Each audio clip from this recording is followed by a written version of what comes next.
The faded for sale sign leaned crookedly against the rusted fence as Savannah Hale stood in front of her grandmother's cottage. What was left of it anyway? The white paint peeled like sunburnt skin, the porch sagged beneath the weight of time, and ivy crept like veins up its fragile walls. But to Savannah, it wasn't a ruin. It was home, the only place she'd ever felt truly safe. The house where her grandmother had taught her how to sew, where she'd sat by the fireplace, reading bedtime stories while storms battered the windows. That creaky old cottage in the heart of Haven Ridge was more than a structure. It was a heartbeat frozen in time. But time, she was learning, could be cruel. "Miss Hale," the banker had said earlier that day, his voice clipped with the efficiency of someone who didn't have time for dreams. "Your credit is too low, and without a co-signer or partner to boost your application, we can't approve the loan." "I'm sorry." She wasn't. Not really. Savannah had walked out of the bank with a lump in her throat and a storm inside her chest. Every cent she had saved from years of freelance interior design jobs wasn't enough. The shopping center project was moving in fast. If she didn't act soon, bulldozers would swallow the place whole. By the time she reached Cafe Haven, a small, rustic spot in downtown, her head throbbed with defeat.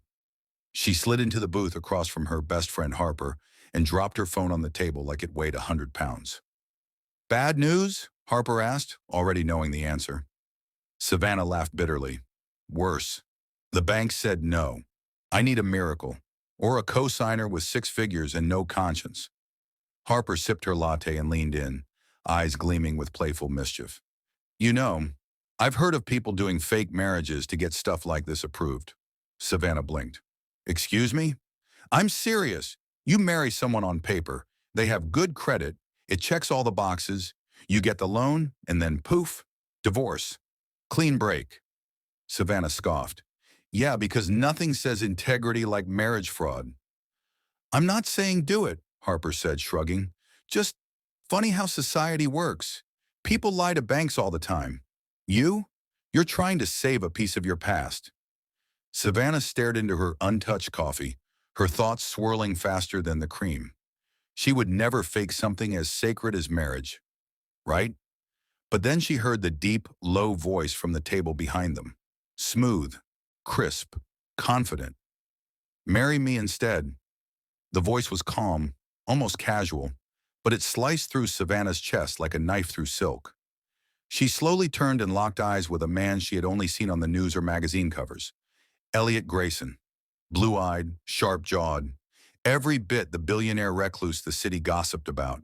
He wore a charcoal blazer, sleeves pushed back just enough to reveal a luxury watch, but nothing about him seemed flashy, just cold, controlled. "Excuse me?"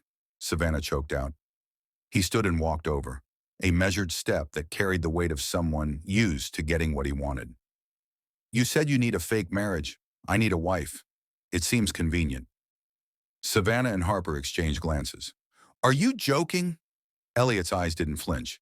"Do I look like someone who jokes?" He sat across from her like it was the most natural thing in the world, like they hadn't just met 2 seconds ago. "You need a home loan. I need to be married for legal reasons. We sign papers, make it look real, and in a year we walk away. You keep the house. I get what I need. No strings." Savannah's heartbeat was thunder in her ears. "Who are you?" "Elliot Grayson, Chief Executive Officer of Grayson Realty. I own the company that's currently bidding on half of Haven Ridge." Savannah's throat tightened. Of course, the man she blamed for her grandmother's home being threatened was now sitting in front of her, offering a lifeline wrapped in mystery. She leaned back, wary. "Why me?" His gaze softened for the briefest moment, almost too fast to notice. "Because you're desperate enough to consider it, but still honest enough to hesitate." Harper stared wide-eyed, clearly forgetting how to blink. Savannah shook her head. "You don't even know me." Elliot stood, dropping a business card on the table. "You've got 48 hours. Call me if you want the house, or don't." And with that, he walked out of the cafe, leaving behind a silence so heavy, Savannah felt it press against her chest. Harper whispered, "I think you just got proposed to by a billionaire." Savannah could barely hear her. Her mind was already racing, caught in the whirlpool of possibility and danger. It was insane, reckless, unbelievable. But as she looked down at the card in her hand, the weight of her dreams and the ticking clock made one thing terrifyingly clear. She just might say yes. Savannah sat in the back seat of the sleek black car Elliot had sent to pick her up. Her fingers nervously twisted the edge of her beige coat as the city buildings blurred past the windows. She'd spent all night weighing the pros and cons, her heart fighting logic in a war neither side could win. The rational voice told her to run far from this ridiculous proposal. But the deeper voice, the desperate one, knew this might be the only way to save her grandmother's cottage. The car pulled up in front of an impossibly tall glass tower. Grayson Holdings. She was led through the marble-floored lobby and into a private elevator. Everything smelled expensive. Even the silence felt designed. When the doors opened, Elliot was already waiting in his office, sunlight spilling across his white shirt, sleeves rolled up, his blue eyes sharp as steel. "I didn't think you'd come," he said without a trace of smugness. Savannah exhaled slowly. "I almost didn't." He gestured to the chair across from his desk. "Then let's talk terms." He slid a document across the table. Legal jargon, dates, conditions, her name printed beside his, her signature waiting in ghostly blankness. "This isn't just about convenience for you," she said cautiously. "What's the catch?" Elliot leaned back, watching her. "My grandfather passed 6 months ago. His will stated I can only inherit a portion of his private land in Haven Ridge, land I need for development, if I'm married by the end of the fiscal year." Savannah blinked. "That's oddly specific." "He was old-fashioned," Elliot said almost bitterly. "Believed stability came from family, marriage, roots. And you don't believe in any of that?" "I believe in timing," he said coolly. "And right now, you're the only one who fits the timeline." Savannah's fingers hovered over the contract. "So this is just business?" "Exactly. 1 year. We live together, appear married at public events, occasional hand-holding, smiles for the camera, and then clean exit. You walk away with the house, I walk away with the land." The words were so neatly delivered, so cold. And yet, something flickered behind his eyes. Not calculation, something far more guarded. Pain, maybe. "And no intimacy?" she asked, trying to sound braver than she felt. Elliot smirked faintly. "Only what the public expects. Anything beyond that would be optional." Savannah flushed and quickly looked away. "You'll have full access to legal representation," he continued, tapping the document. "Everything is above board.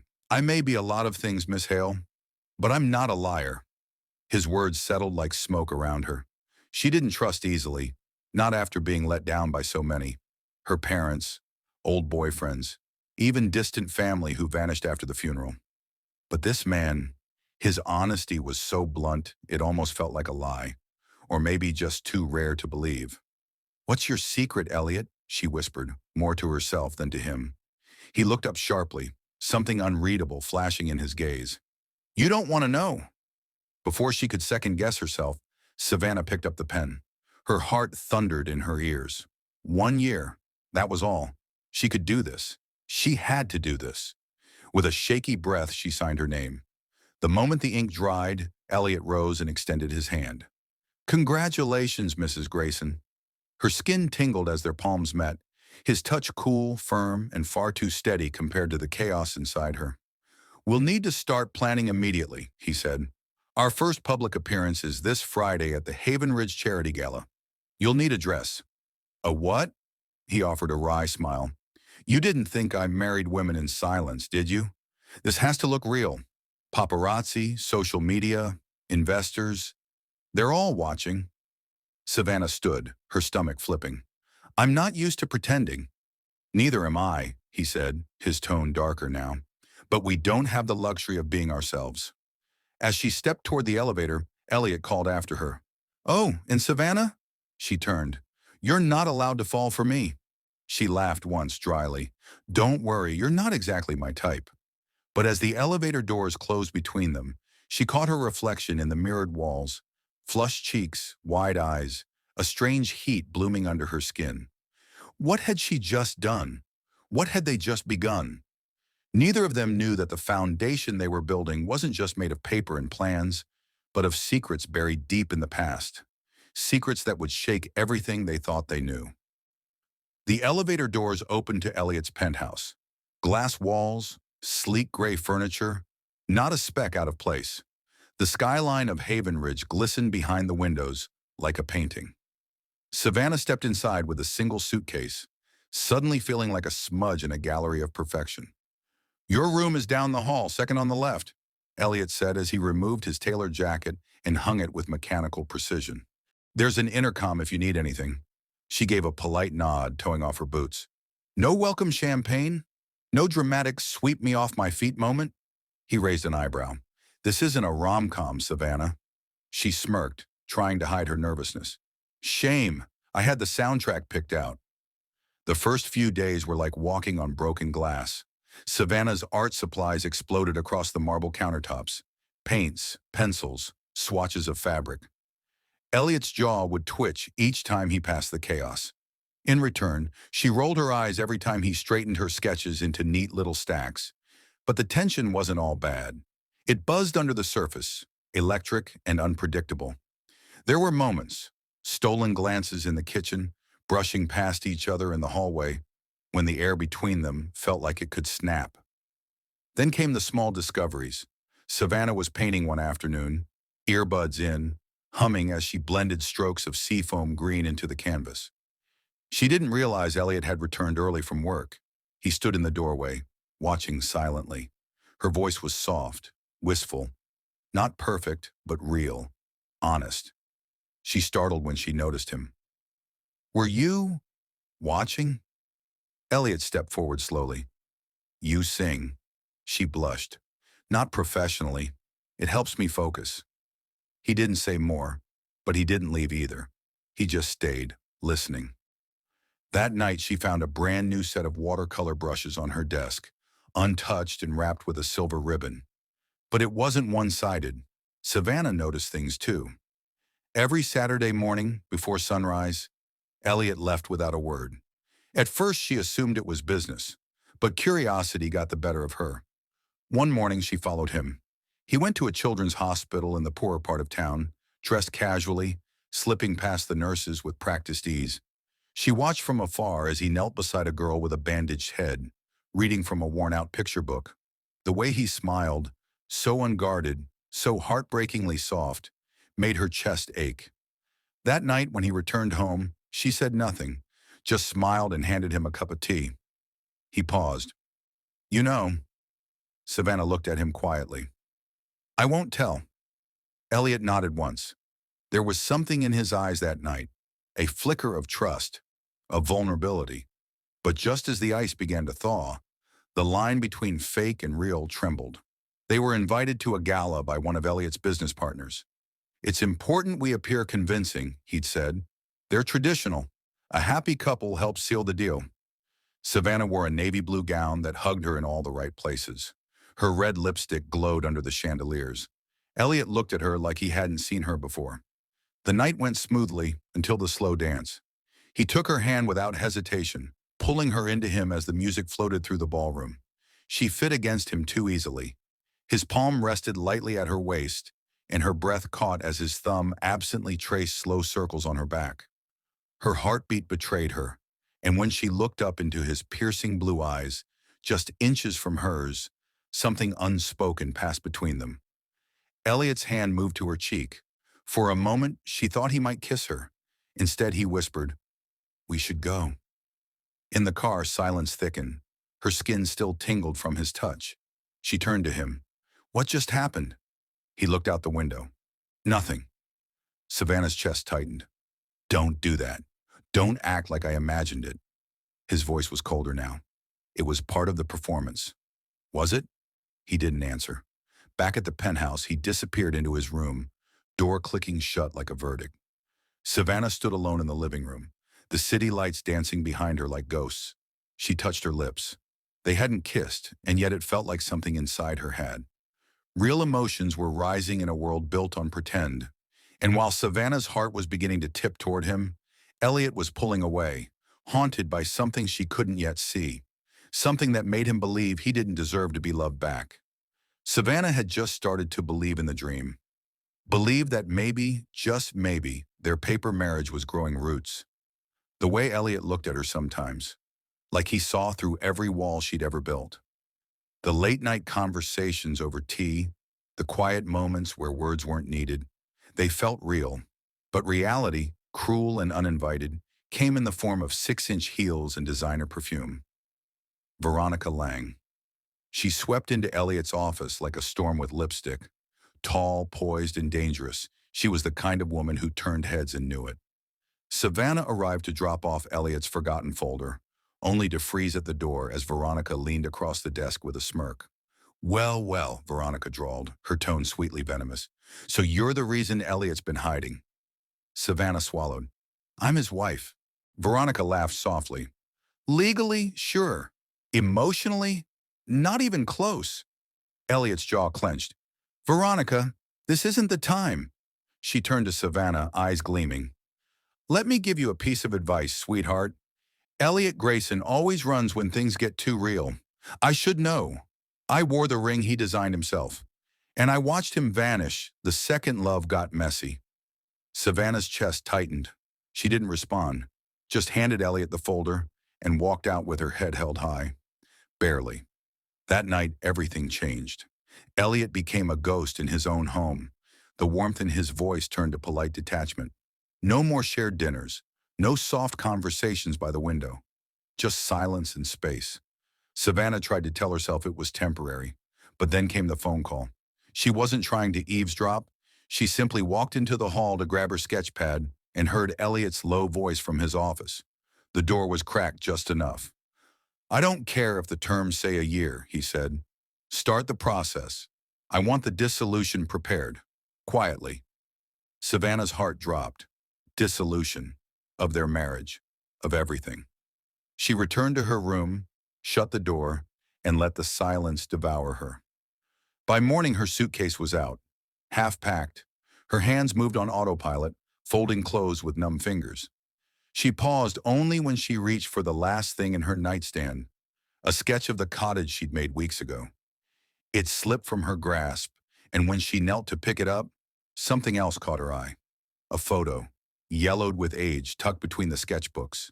It was small and creased, an old black and white photograph of a young boy, no older than 8, standing in front of her grandmother's cottage.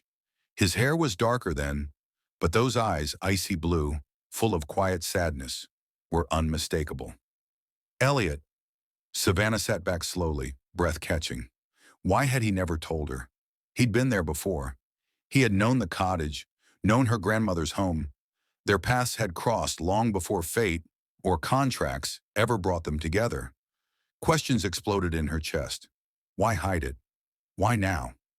She walked down the hall holding the photo, her heart beat loud in her ears. He was in the kitchen, stirring coffee absent-mindedly, his eyes hollow. She didn't say anything at first, just placed the photo on the counter between them. Elliot froze. His eyes dropped. The moment he saw it, color drained from his face. Where did you find that? His voice was hoarse, almost fearful. My sketchbook, Savannah said softly. I didn't know you'd lived there. He said nothing. Was that why you offered to help me? Was it, nostalgia? Her voice broke. Or guilt? Elliot looked at her for a long moment, something flickering in those cold blue depths. Regret, grief, maybe even fear. I shouldn't have dragged you into this, he murmured. It was supposed to be simple, but it's not, she whispered. Is it? He didn't answer, just turned away, leaving Savannah with the photo, the unanswered questions, and a storm building in her chest. Because now nothing about this arrangement felt fake anymore, and nothing about Elliot Grayson was what he seemed. Savannah didn't want to cry, but she could feel the sting building behind her eyes. She paced back and forth, the photo of Elliot as a child still clutched in her hand. Her mind reeled, trying to piece together the shattered fragments of truth. He had been there, in her grandmother's cottage. It was too much to comprehend. When she found him in the living room, his back to her, she didn't waste time with pleasantries. Why didn't you tell me? Her voice cracked with a mixture of hurt and disbelief. Elliot's shoulders tensed. He'd been waiting for this moment, and yet nothing prepared him for the storm in her eyes. He turned to face her, his gaze clouded with guilt. I never meant for you to find out like this. Then why did you keep it from me? She demanded, stepping closer, desperate to understand. Was everything a lie? Was I just part of your plan? He swallowed hard, the weight of his secret pressing down on him. No, Savannah, I never meant for it to go this far. The house, the marriage, it was never about getting you involved. He ran a hand through his hair, frustration written all over his face. But I've made so many mistakes, and I didn't think I could ever explain it to you. Not without you walking away. Savannah shook her head. Explain? What are you talking about? Elliot took a deep breath, his eyes finally meeting hers, vulnerable, raw. I was a foster child, he began, his voice soft, almost hesitant. Before your grandmother bought that cottage, I lived there. For years. It was the only place I ever felt safe, the only place I felt like I mattered. Your grandmother, she was the one person who ever made me feel like I was worth something. Savannah felt the breath catch in her chest. You lived there? But how? Elliot nodded, his eyes distant. I was young, just a boy. My parents couldn't take care of me. And that house, well, it was everything to me. But it wasn't just the house. It was her. Your grandmother gave me something I never had. She gave me stability. She gave me love. Her hands trembled as she looked at the photo once more. The image of young Elliot standing in front of that house made sense now. It wasn't just nostalgia that had drawn him to her. It was something deeper, something painful. I didn't know that when I overheard you in the cafe that day. I followed the listing to see if it was the same place. Elliot continued, his voice thick with emotion. I never imagined I'd find you there. But when I did, something in me just snapped. I couldn't let it go. Savannah's chest tightened. She hadn't known, hadn't understood the gravity of what this house meant to him. So, you offered me the contract because of that? Elliot closed his eyes briefly, as if the weight of his choices was too much to bear. I never meant for you to get hurt. I thought if I helped you get the house, I could fulfill something in me. Something I couldn't fix on my own. I wanted to be close to it, to the only thing that ever felt like home. Savannah's heart ached. She didn't know whether to be angry or to feel sorry for him. But you never thought about me? About what this would do to me? You had no idea if I even wanted a home with you, just a house. I didn't think I deserved it, he admitted, his voice breaking. I didn't think I could have you. Not after everything I've done. Not after my past. I never thought you could feel the same way. Tears welled in her eyes, but she held them back. This was too much. Too many truths. Too much pain. She took a step back, her mind racing. You're asking me to believe you now? After all of this? Elliot reached for her, his eyes pleading. Please, Savannah. No, she whispered, pulling away. I can't keep pretending like everything's fine when it's not. I need time. I need space. Without another word, she turned and walked out of the penthouse, her heart heavy with the weight of the decision she was about to make. The taxi ride to Haven Ridge felt like an eternity. She stared out the window, the coastal town in the distance. The house that had once seemed like a dream now standing before her, like a painful reminder of what she had lost. She didn't just want a house. She wanted a home. A place where love wasn't complicated, where the person you loved didn't walk away when things got hard. But now Savannah wasn't sure if that kind of place even existed. Not for her, not with Elliot. As she arrived at the cottage, she stood at the doorstep, the familiar scent of salt air and pine filling her lungs. She didn't know what the future held, but she knew one thing. She couldn't go back to the life she'd been living. Not without answers, and not without the man who had once promised her everything. Or had he? The rain hammered against the windshield as Savannah gripped the steering wheel tighter, the road ahead barely visible in the storm. Her thoughts were a blur. Too many emotions, too many questions. She wasn't sure if she was running from Elliot or from herself, but everything in her screamed for answers. She wished for a moment of clarity, but the world outside felt like it was closing in. A sudden flash of headlights blinded her as she swerved to avoid a large puddle. The tires screeched and the car skidded, spinning out of control. She slammed on the brakes, but the car couldn't stop in time. There was nothing but the sound of metal crumpling, glass shattering, and then silence. Elliot's phone rang for the fourth time, and each time, his anxiety deepened.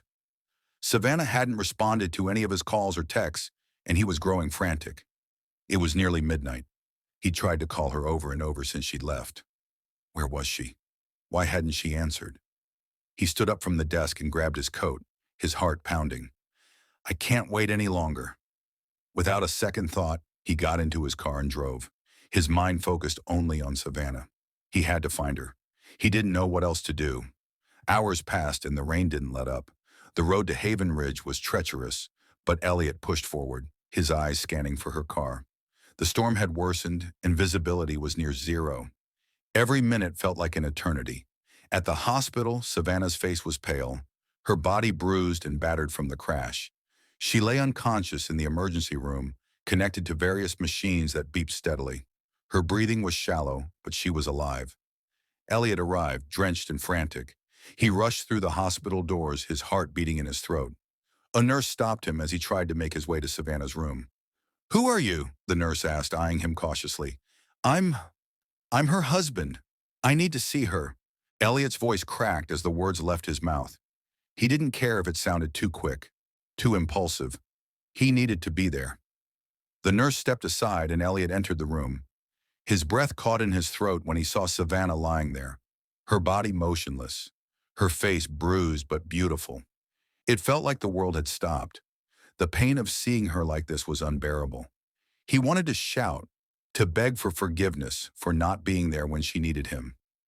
He gently sat beside her, brushing a lock of wet hair away from her face.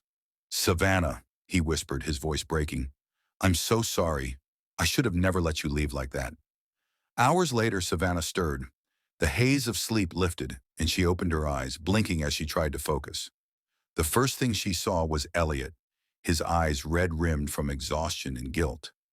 He was sitting by her bedside, his hand gently holding hers. His blue eyes, usually so composed, were filled with a depth of emotion she hadn't seen before. Elliot, she whispered, her voice hoarse. She winced slightly from the pain, but her heart ached more from seeing the look in his eyes. He let out a shaky breath, unable to stop the tears that had been threatening to fall. You're awake, he said softly, a small relieved smile tugging at the corner of his lips.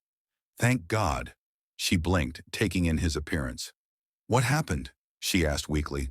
You were in an accident. You've been unconscious for a while, but you're going to be okay now. He squeezed her hand tighter. I was so scared. I couldn't get in touch with you. I thought I'd lost you.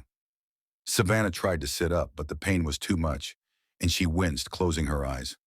I'm okay, she whispered, her voice shaky. But you came for me. Elliot's voice cracked as he nodded. I'll always come for you. I realized something in that moment when I saw you lying here. I didn't just care about you. I'm in love with you, and I never planned on it. You weren't ever part of some contract or plan. You were the one thing I didn't plan, and now I can't live without you. Savannah's heart swelled with emotion, her eyes filling with tears. The realization hit her like a tidal wave. This wasn't just some fleeting connection, some fake marriage. He loved her. He really loved her. I was so scared, he continued, voice barely above a whisper. I thought I'd pushed you away, but now I know that all I want is you. No more contracts, no more pretending, just you and me. No more running. Savannah wiped away a tear, her heart heavy but full. Then let's stop pretending, she said softly, a small smile tugging at her lips. Let's make this real.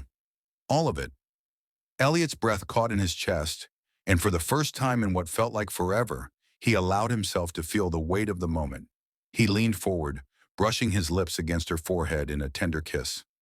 We'll make it real, he promised, his voice firm, as if making a vow. No more fear, just love.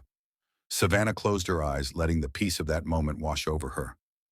For the first time, she felt like she was truly home.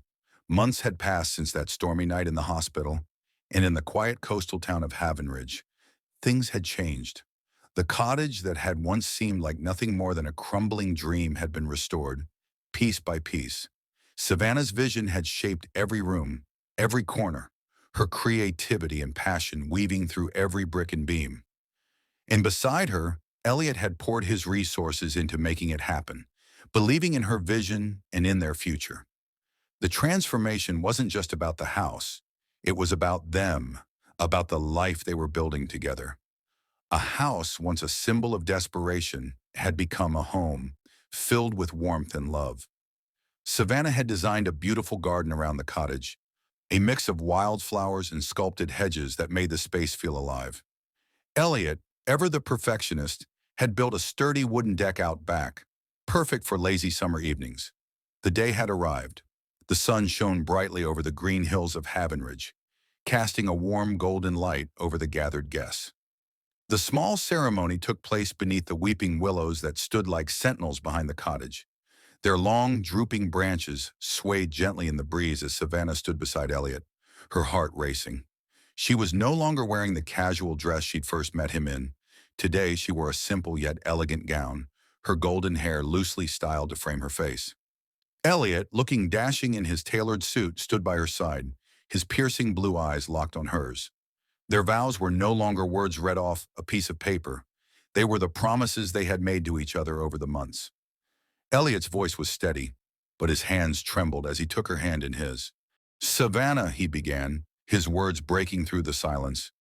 "When I first met you, I thought I was helping you escape from your situation. But you were never the one who needed saving. You saved me. You helped me realize that love isn't about control or fear. It's about vulnerability, trust, and building something real together. I promise to always honor that, to love you in all the ways you deserve." Tears welled in Savannah's eyes as she listened. She knew this wasn't just a contract anymore. It was real, and it was everything.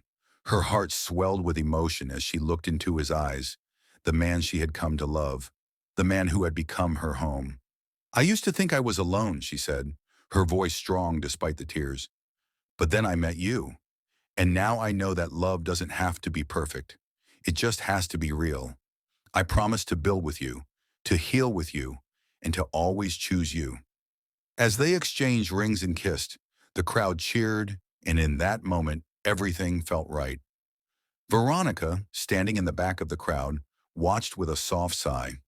There was no bitterness left in her eyes, no desire to fight for a man who had already chosen his path. She turned and walked away, finally letting go of the past. Later that day, as the evening sun cast its golden light across the cottage, Elliot lifted Savannah into his arms. She laughed, her arms winding around his neck, as he carried her over the threshold of their new home. "We built this together," he whispered, his voice filled with pride. "Not just the house, but us." Savannah's heart fluttered as she looked at the life they had created. They had both been broken in different ways, but together they had found something more precious than any material possession. Months passed, and life continued to unfold in the small town of Havenridge. Savannah had begun designing homes for other families who had once struggled, using her creativity to bring life and love into every structure. Elliot, on the other hand, became more involved with supporting children in foster care, giving back to the system that had once given him a home. They had both found their healing. They had both found their purpose. And as they sat together on the porch of their cottage, watching the sun dip below the horizon, they knew that their story wasn't just about a house or a marriage. It was about building something lasting, something that would stand the test of time. Love wasn't found in perfection. It was found in healing together.